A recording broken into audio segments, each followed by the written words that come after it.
So now we're going to walk you through the components of a pig brig trap so that you understand what we're using and what we're referencing as we're walking through the setup process later on. So first and foremost, we have the net here, and it's a 20-foot diameter net. It's a double layered net. So you have the exterior base net, which is a smaller netting, and then you have an interior bore shield, which is a little bit thicker, has a higher tensile strength, a higher drop strength as well, just to prevent pigs from damaging the net once they realize they're trapped in there.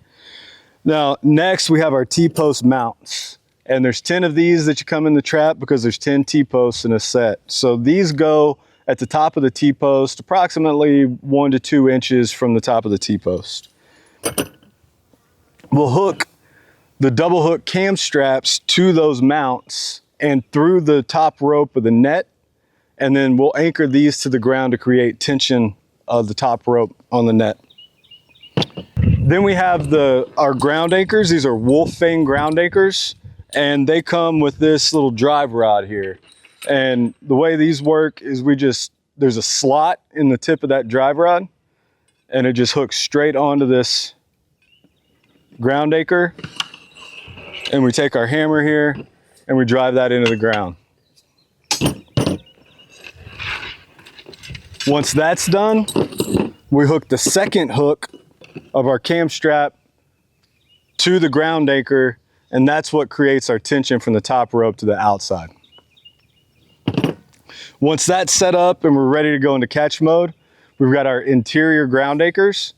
These go inserted into D-rings that are on the skirt of the net. And the function of this is to hold the bottom of the net in place. I mentioned that pigs stand on the net. When they're in there, keeps them from lifting the net and pushing it out. This also serves the same purpose.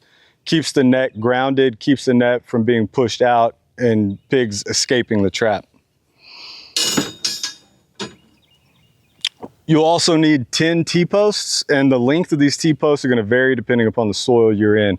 Where we're here today is incredibly rocky, very limestone, not a whole lot of soil, honestly. So we're only going to use 6.5-foot T-posts. We're going to drive these things approximately 18 inches into the ground.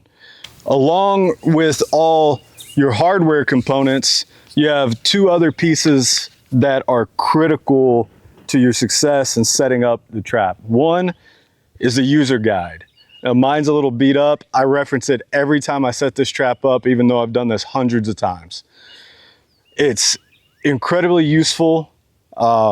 Pig Brig did a great job of making this step by step. There's pictures. The instructions are the easiest instructions to follow. It's fantastic. Do not lose this. The second piece that you absolutely do not want to lose is your measuring strap.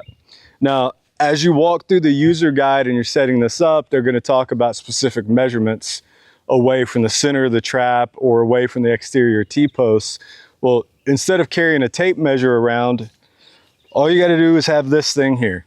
And we'll walk you through what these measurements mean as we're setting up the trap.